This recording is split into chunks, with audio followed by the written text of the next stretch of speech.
Amados hermanos, feliz día del Señor. Quiero comenzar mis palabras esta mañana con una afirmación en letras capitales. Si Jesucristo no es Dios, no hay evangelio. Si Jesucristo no es Dios, no hay evangelio. Lo radical, lo totalmente novedoso y diferencial del mensaje de la palabra de Dios, de las Sagradas Escrituras, es que Dios estaba en Cristo reconciliando consigo mismo al universo entero, que toda la plenitud de Dios habitaba en Él, que Él es el Emmanuel, Dios con nosotros. Así que esto provoca, lo ha hecho en el pasado, hoy, en nuestro tiempo, y lo continuará causando un rechazo identitario hacia la persona de Jesús de Nazaret, porque nosotros, respaldados por las Sagradas Escrituras, le presentamos como el Hijo de Dios, el unigénito Hijo de Dios, Dios hecho hombre. Fue escándalo, hermanos, en el siglo I para el judaísmo. No podían los judíos entender que Dios les había visitado en la persona de Jesús de Nazaret. Y por supuesto, no solo fue asunto del siglo I. Durante toda la época que es conocida como de la patrística, la Iglesia tuvo que hacer una apologética defendiendo frente a la filosofía griega la deidad, la divinidad de Jesucristo. Y esto no dejó de ser con el tiempo. Esto se prolongó de tal manera que la filosofía en general tomó las riendas de esta tarea. Y en los últimos 3 siglos, la filosofía entró a confrontar la divinidad de Jesucristo desde el racionalismo francés, el materialismo alemán y lo que nos llega de herencia al siglo pasado, el naturalismo. No voy a irme por estos lados, pero el naturalismo engendró la teología liberal, que campea en cantidad de seminarios y púlpitos de iglesias evangélicas o de iglesias reformadas. Hermanos, ¿qué es este naturalismo que ha forjado una teología liberal? Es una manera de pensar en la cual solo se concibe que es real lo que sea racional. Solo es real y creíble lo que nuestro sensorio perciba y nuestra mente pueda comprender o explicar. Lo demás se declara ruido, se declara mito, se declara ficción, se declara acientífico, no lógico. Desde el punto de vista filosófico, esto tocó las puertas de la teología a comienzos del siglo pasado. Y tal vez algunos de ustedes recuerden la figura de Albert Schweitzer, médico, misionero, teólogo, escritor, quien publicó una obra que marcó época llamada La búsqueda del Jesús histórico. ¿Qué había detrás de esto? Era tratar de encontrar a un Jesús racional, a un Jesús que pudiéramos nosotros explicar, que fuera lógico y en el cual no hubiera, óigame bien, nada de sobrenatural. Porque la filosofía del naturalismo va a descartar que exista como parte de la realidad cualquier elemento sobrenatural. Hermanos, esta búsqueda del Jesús histórico tomó fuerza a medida que avanzaban los años y se propuso desmitologizar al Jesús de la fe. Cantidades de seminarios, de púlpitos y de iglesias han sido arrastrados por esta teología, por este pensamiento y por esta meta, desmitologización del Jesús de la fe. Entonces, si solo habríamos de aceptar lo razonable, lo que podíamos meter en una ecuación lógica, pues hizo que, óiganme bien, teólogos, seminarios, iglesias, púlpitos, denominaciones y gran parte de la cristiandad hiciera procesión con esta forma de pensar, esta moda. Por lo tanto, no se podía creer en un Jesús profetizado, en un Jesús que fuera concebido por el Espíritu Santo, en un Jesús que dijo lo que dijo acerca de sí mismo, o en un Jesús que hizo lo que hizo, según la narración, y que demostraba su divinidad, los milagros. No se podía creer incluso, no se alarmen, en la resurrección corpórea de Jesús. A este extremo se llegó. Voy a citarles a quien es considerado el mayor teólogo del siglo XX, Rudolf Bultmann. Comillas. Una aceptación ciega de la mitología del Nuevo Testamento sería simplemente una arbitrariedad. Hacer de tal aceptación una exigencia de fe sería reducir la fe a una obra. Resalto y destaco cómo Bultmann habla de la mitología del Nuevo Testamento. Hermanos, hoy en día, salvo excepciones de algunos países que ustedes perfectamente pueden conocer e identificar, no se está persiguiendo a las Escrituras, a la Biblia, de una manera física para destruirla, para quemarla en hoguera o encadenarla en un convento. No es eso, hermanos. Hoy en día, a la palabra de Dios, la que nosotros llamamos Sagrada Escritura, Santa Biblia, palabra revelada, se le está desautorizando, desacreditando, descalificando, llevándola al desprecio de los que se consideran hombres pensantes, mujeres pensantes del siglo XXI. Todo que en nombre de la razón, en nombre de la ciencia, en nombre de la objetividad, lo concreto, lo natural. Se nos ha llegado a decir, cito, que nosotros tenemos un papa de papel, que es ese libro al que llamamos Biblia. Sí, porque nosotros defendemos la infalibilidad de las Sagradas Escrituras y su inerrancia en materia de salvación.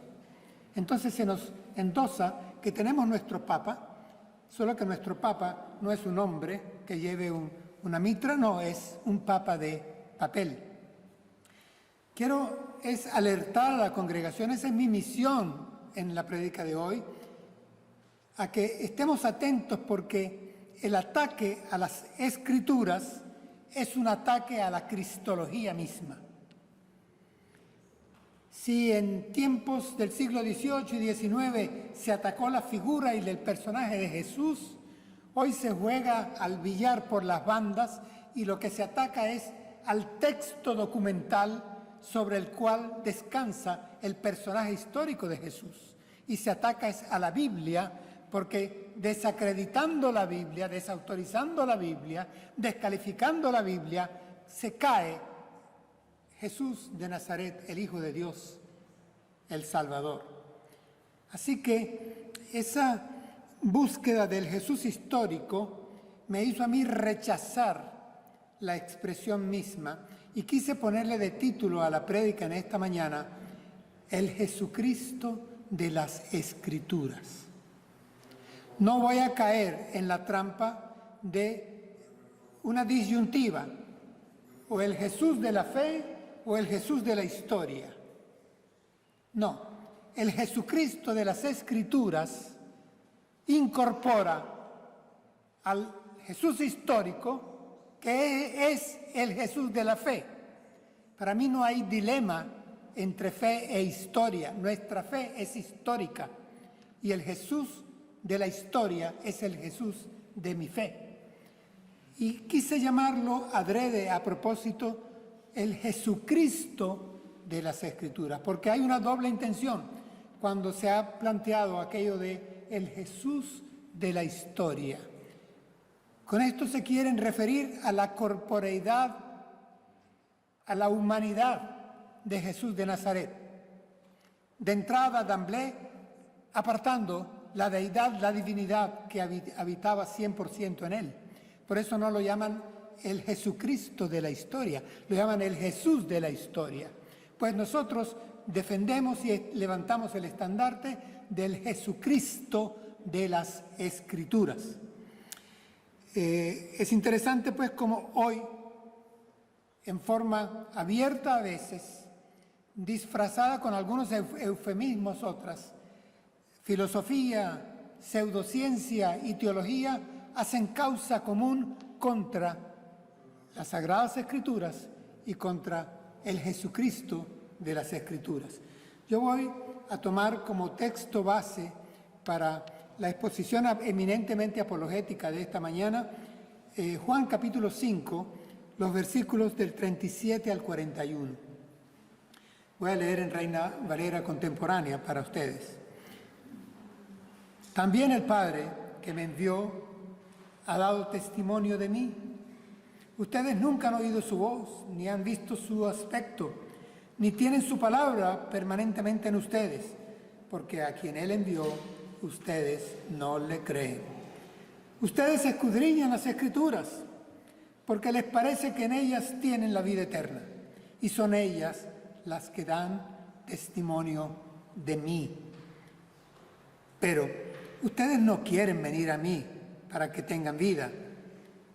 Y yo no recibo gloria de parte de los hombres.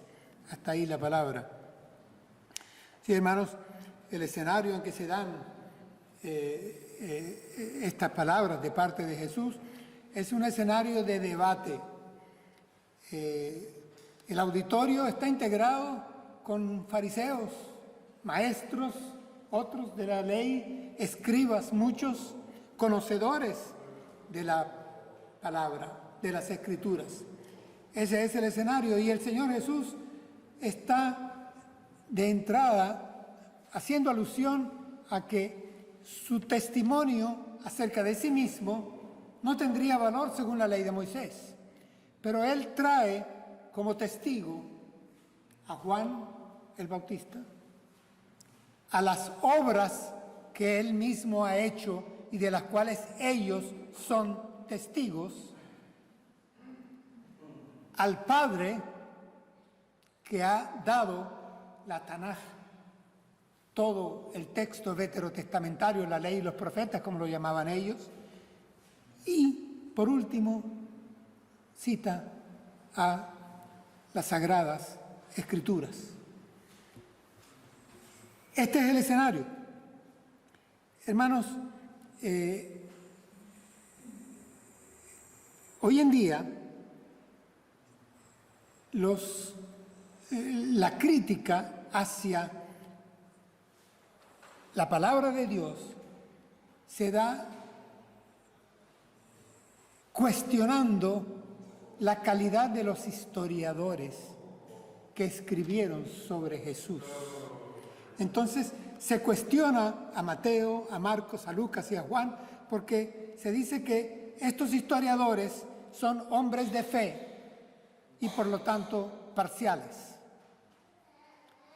Yo quiero agregar a quienes esto esgrimen y decirles que no solo son hombres de fe, fueron testigos presenciales de primera línea de lo que estaban narrando y escribiendo. Más aún, lo hicieron a costa de sus propias vidas, de sus bienes y de sus familias, a alto precio, no en comodidades de bibliotecas ni en platós de televisión. Estos hombres de fe, ciertamente, eran parciales, eran objetivos. Uno de ellos lo escribe en su Evangelio. Dice, muchas otras cosas hizo Jesús que no las registro en este texto. Las que he escrito aquí, las he escrito con una finalidad, y es que reconozcáis que Jesús es el Mesías, el Hijo de Dios, y para que creyendo en Él tengáis vida en su nombre. Este es mi objetivo, y soy objetivo, y soy parcial. Ser parcial no descalifica la objetividad.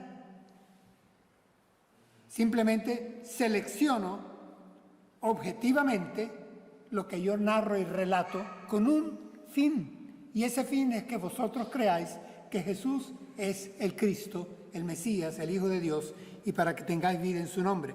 Entonces, hoy en día se trata de descalificar a los historiadores simplemente porque son hombres de fe. Y entonces dicen, sus escritos, entonces, pasan a ser textos confesionales y con un contenido sobrenatural. Y lo sobrenatural no lo aceptamos, porque nosotros lo que aceptamos es lo natural, lo lógico, lo racional. Esta es la argumentación. Se descarta entonces el texto de las Sagradas Escrituras, de la Biblia, de la Palabra de Dios, diciendo que está lleno de ficción, lleno de mitos, de supersticiones y de sincretismos. No vale lo sobrenatural. Cuando esto se hace, hermanos, y se hace desde dentro, porque estábamos acostumbrados a recibir el ataque desde fuera, pero cuando lo hacen desde seminarios, desde púlpitos, desde iglesias, desde escritos, bueno, ya el enemigo en casa, ¿no? Y atentando de una manera central. Pero ¿cuál es el resultado al final? Si nosotros hemos de quitarle a el Jesucristo de las Escrituras todo lo que las Escrituras dicen de Él, lo sobrenatural que había en Él. ¿Saben con qué nos quedamos? Yo les digo, con que Él era hijo de un carpintero y después practicó la carpintería. A los 30 años dejó la carpintería y se hizo un predicador ambulante, un maestro más, como tantos otros había, un buen hombre al fin y al cabo. Algunos lo llegan a poner como un revolucionario independentista, antiimperialista, o algunos dicen como un reformador judío, quería formar una secta saliendo del judaísmo, y pues un abogado de los pobres, y vaya usted, con eso nos quedamos. No da para más. ¿Nos quedaríamos con qué? Con lo que diga Flavio Josefo, Tácito, Plinio el Joven, Suetonio, unos cuantos párrafos. Y punto. Ese sería el personaje. Un poco entra aquí el conflicto de cómo un personaje tan insípido, incoloro e inodoro causó el impacto que causó en la humanidad, en la historia del mundo. Que esto lo hiciera simplemente un carpintero, predicador, maestro, un sectario y con solo 3 años de actividad, es un poco extraño el resultado que logra en la historia del hombre y del mundo. Hermano, yo quiero aquí, en espíritu netamente apologeta, recordarles que en muchas oportunidades la mejor defensa es un buen ataque, y voy al ataque. Y les voy a decir algo, hermanos, no existen historiadores imparciales. Eso no existe, nunca ha existido. Todos los historiadores seleccionan el material que quieren narrar o relatar. Y en ese proceso de selección funciona su corazoncito, funciona su interés, funciona su opinión, funciona para quien escriben, qué esperan lograr con esto.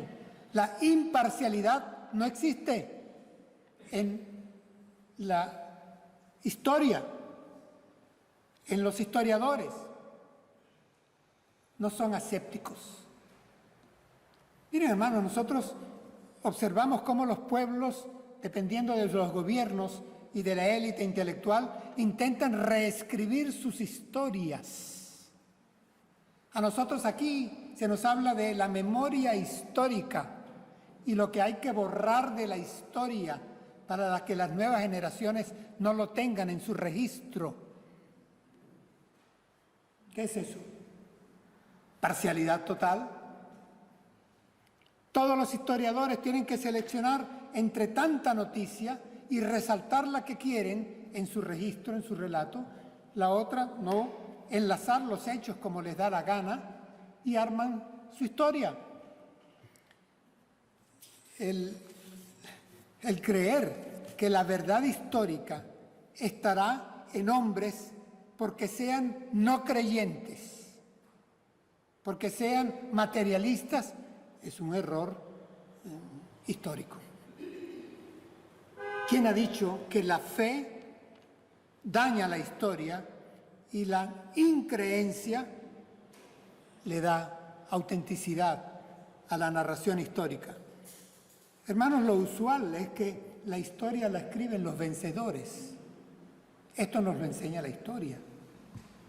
Me perdonan que esté jugando sarcásticamente con el vocablo, con el término, pero la historia la escriben los vencedores, no los que son derrotados. Y la escriben para beneficio de o por conveniencia de. Esto no es el caso de la historia bíblica. La historia bíblica fue escrita por hombres que sufrieron por escribirla, no para satisfacer intereses personales, intereses populares, intereses de colectivos, intereses de gobiernos. No, la escribieron porque fueron testigos, porque la vivieron, fueron incluso protagonistas de ello. Así que no cabe aquí aquello de que la han escrito para satisfacer a ciertos intereses espurios. Con estas advertencias a manera de introducción, quiero que toquemos el texto bíblico que nos será base en 3 segmentos. Leo de nuevo el primero. Habla Jesús. También el Padre que me envió ha dado testimonio de mí. Ustedes nunca han oído su voz, ni han visto su aspecto, ni tienen su palabra permanentemente en ustedes, porque a quien Él envió, ustedes no le creen. Hermanos, el Señor Jesús está diciendo, miren, no voy a invocar el testimonio de Juan.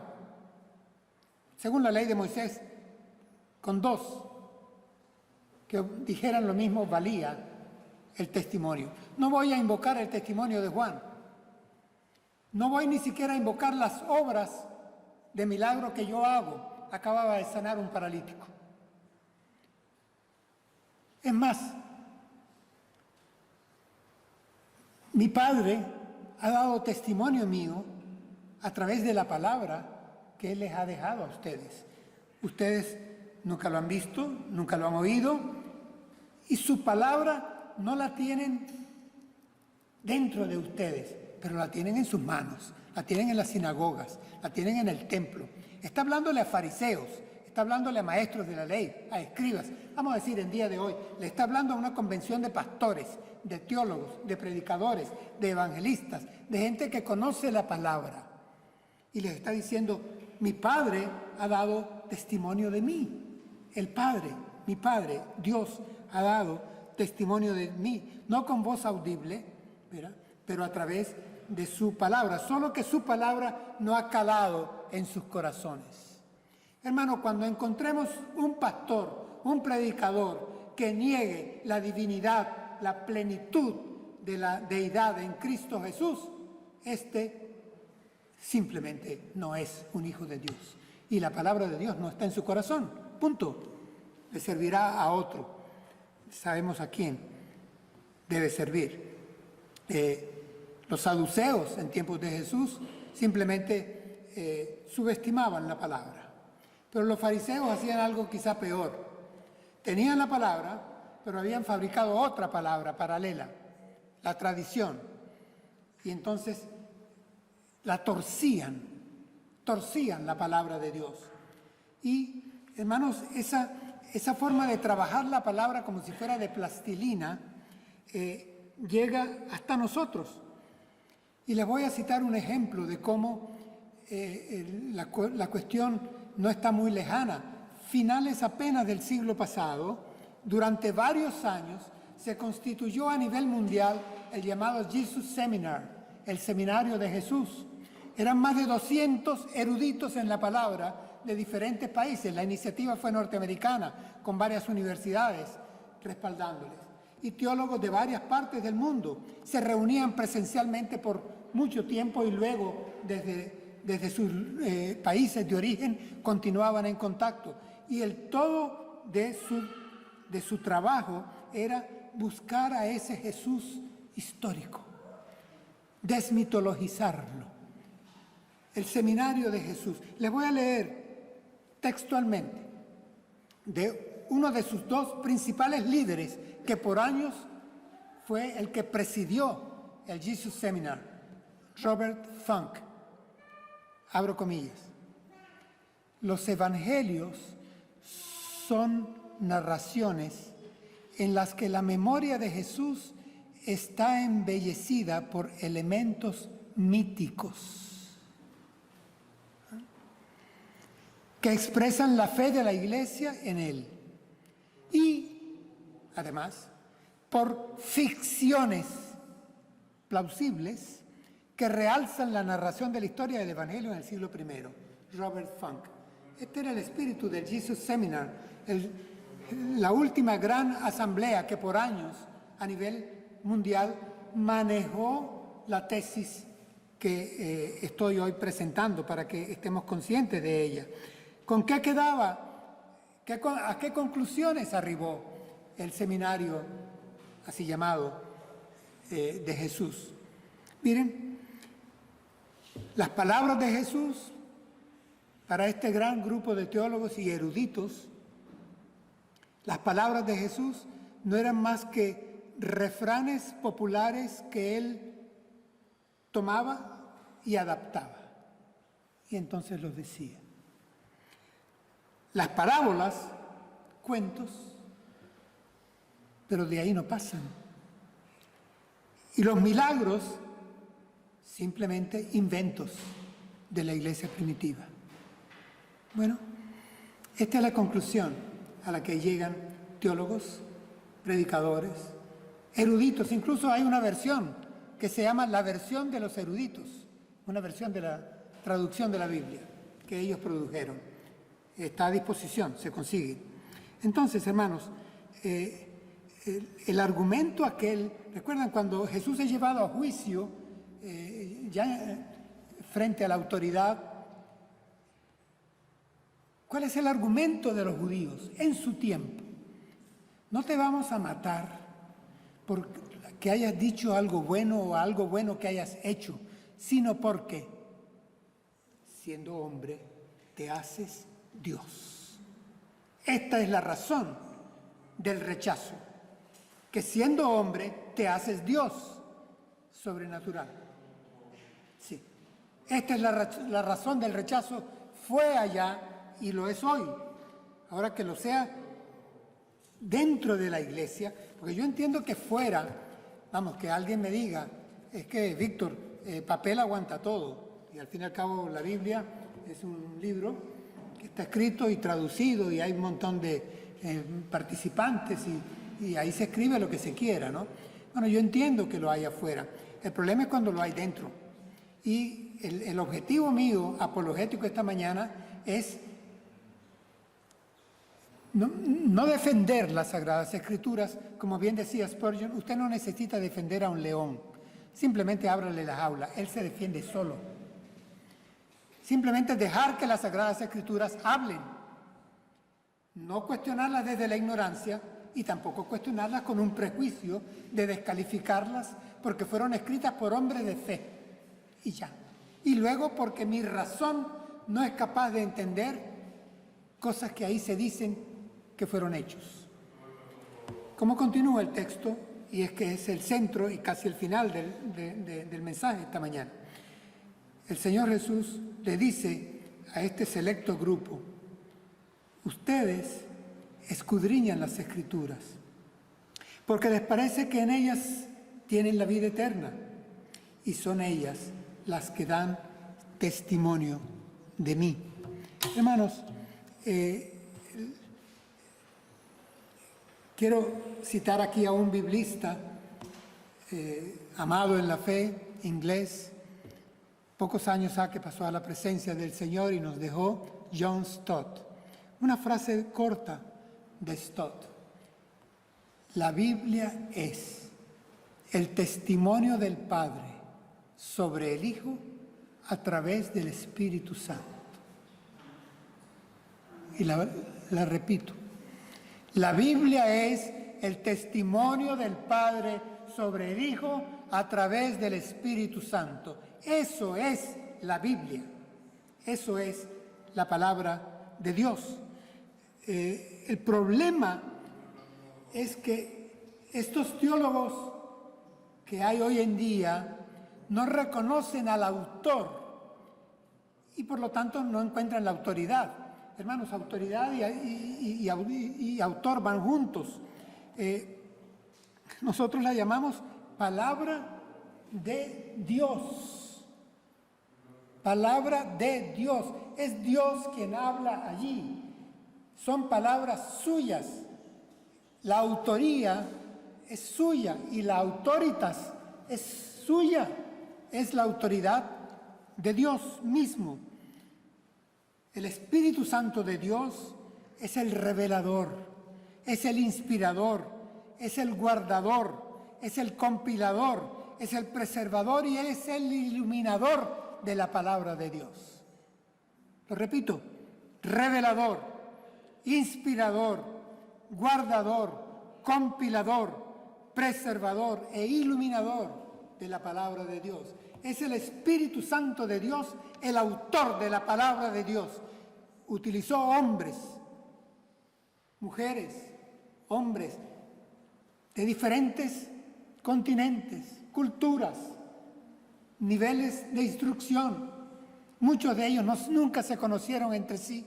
Utilizó y les respetó su personalidad, su estilo, el contexto cultural, pero les inspiró, les respiró. Por eso dice, toda la Escritura es respirada por Dios, es inspirada por Dios mismo, tiene el aliento de Dios. Por eso, ¿cómo puede ser que en un país haya un presidente de sociedades bíblicas que diga que la Biblia es el producto cultural de la experiencia religiosa del pueblo de Israel y de la experiencia religiosa de la iglesia primitiva? Producto cultural. Y en una conferencia de 1 hora, siendo en ese momento presidente de sociedades bíblicas, no menciona ni al Espíritu Santo ni la palabra revelación. El escritor a los Hebreos nos recuerda esto. En tiempos antiguos, Dios habló a nuestros antepasados, muchas veces y de muchas maneras, por medio de los profetas. Ahora, en estos tiempos últimos, nos ha hablado por su Hijo. Así que Dios habló a nuestros antepasados antes, en tiempos antiguos, y ahora también nos continúa hablando y lo ha hecho a través de su Hijo. Entonces, Dios habló allá en tiempos del Antiguo Testamento, Dios habla en tiempos del Nuevo Testamento. Habló allá a nuestros antepasados por los profetas y ahora en estos tiempos nos ha hablado por su Hijo. Hebreos 1, 1 y 2. Hermanos, para nosotros conocer a Jesús, al Jesucristo, si yo quiero conocer a Jesús, yo no voy a leer a Mahoma. Si yo quiero conocer a Jesús, yo no voy a leer a Sartre. Yo no voy a leer a Juan Jacobo Rousseau. Vamos, si yo quiero conocer a Jesús, voy a leer a los historiadores que en primera persona fueron testigos y protagonistas, y estos se llaman Mateo, Marcos, Lucas y Juan. Esto es la lógica. Y por cierto, hay un axioma historiográfico que deberíamos de respetar. Cuando un historiador relata un hecho, la veracidad de ese relato es inversamente proporcional al tiempo que lo separa del hecho que cuenta. Lo voy a decir de otra manera, Un relato histórico tiene más veracidad mientras más cerca está del hecho que está narrando. El periódico de hoy tiene fuerza porque narra lo que sucedió ayer. Si alguien va a contar lo que sucedió ayer dentro de 20 años, tiene menos veracidad. Eso es un axioma que se aplica en todos y para todas las disciplinas que tienen que ver con la historia. Pues resulta que de Jesucristo, el Jesús de Nazaret, el hijo del carpintero, el hijo de María, el hijo de David, el hijo de Dios, el Mesías, el Salvador, el Señor, hay más de 4.000 textos en los primeros 300 años. El primero de ellos 10 años después de su muerte. ¿Qué tal? Es el personaje de la antigüedad mejor documentado de toda la historia antigua. No hay quien se le acerque, pero ni de lejos, a toda la documentación de manuscritos que abundaron sobre él, casi en contemporaneidad con él. Hermanos, el propósito de las Escrituras es presentar a Cristo Jesús. El centro de la Sagrada Escritura es presentar a Jesús. Y esto lo conocen quienes quieren jugar billar, irse por las bandas y atacar a Jesús, la figura de Jesús, el Cristo, destruyendo la credibilidad del texto bíblico. Entonces atacan a la Escritura porque así se derrumba junto con la Escritura el Jesucristo que está en las Escrituras. Voy a citarles a un teólogo peruano, pastor presbiteriano, vive aún, Pedro Arana Quirós. Comillas, la Biblia nos revela a Cristo. En el Antiguo Testamento tenemos al Cristo prometido. En los Evangelios tenemos al Cristo de la historia. En los Hechos de los Apóstoles tenemos al Cristo de la experiencia.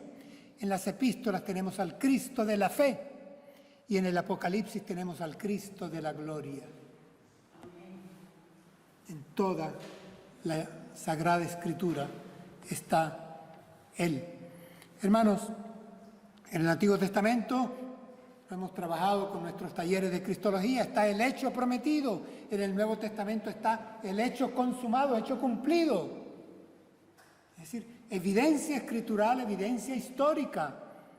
Suficiente debería ser. Jesús no les reprochó a los fariseos, a los maestros de la ley, a los escribas, que escudriñaran las Escrituras. ¿Saben que el verbo ahí puede ser traducido, como correctamente lo hace Reina Valera, como un mandato: escudriñad las Escrituras? Pero cuando consultamos a los lingüistas, nos dicen que ese término, escudriñad, idéntico va en griego como indicativo. Y por eso muchas versiones ya están cambiando. No lo ponen escudriñad las Escrituras como una orden, sino como un reconocimiento. Ustedes escudriñan las Escrituras. Y dado el auditorio que el Señor tenía, esta parece ser la forma más correcta de la traducción. Ustedes escudriñan las Escrituras. Esto es un hecho. porque para ustedes pues les parece que en ellas tienen la vida eterna. Sin embargo, dice Reina Valera, ellas dan testimonio de mí. Ellas se ocupan es de hablar de mí, les dice el Señor. Ellas dan testimonio de mí.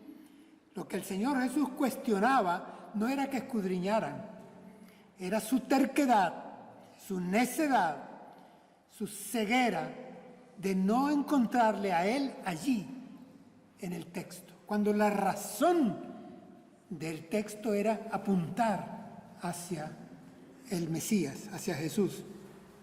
Eusebio Hieronymus, gran traductor, que escribió por completo Antiguo y Nuevo Testamento en la Vulgata, él dice: cuando leo la ley y los profetas, mi meta no son la ley y los profetas, mi meta es a través de ellos encontrar a Cristo, y lo encuentro.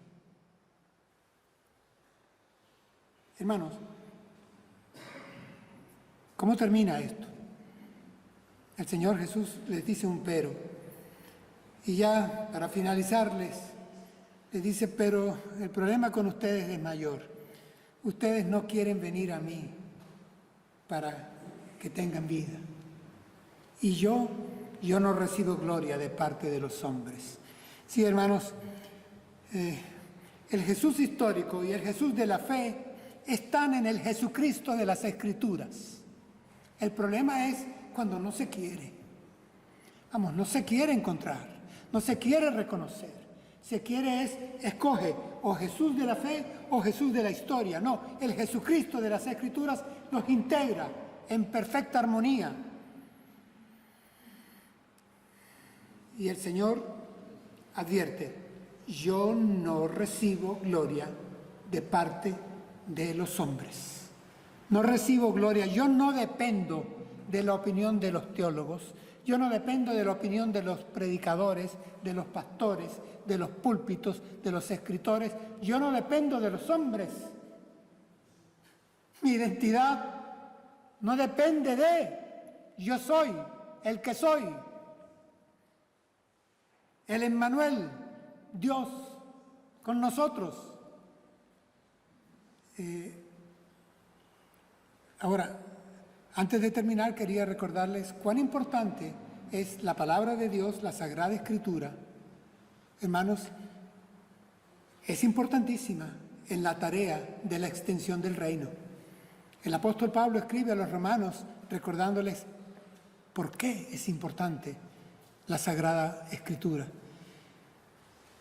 Así que la fe viene por el oír, y el oír por la palabra de Dios, no por palabras de hombre.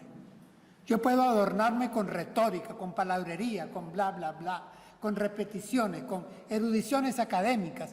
Puedo tener un currículum vitae del que sea. No, es la palabra de Dios, la que viene de Dios, la que tiene poder y nunca regresa vacía, porque cumple el propósito para el cual ha sido enviada.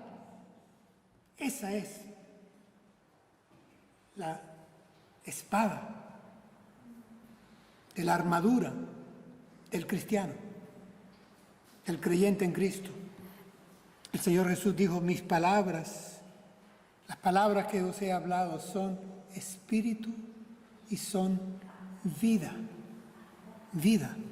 En sus palabras hay vida. Nosotros tenemos un himno que dice: bellas palabras de vida son las de Cristo Jesús.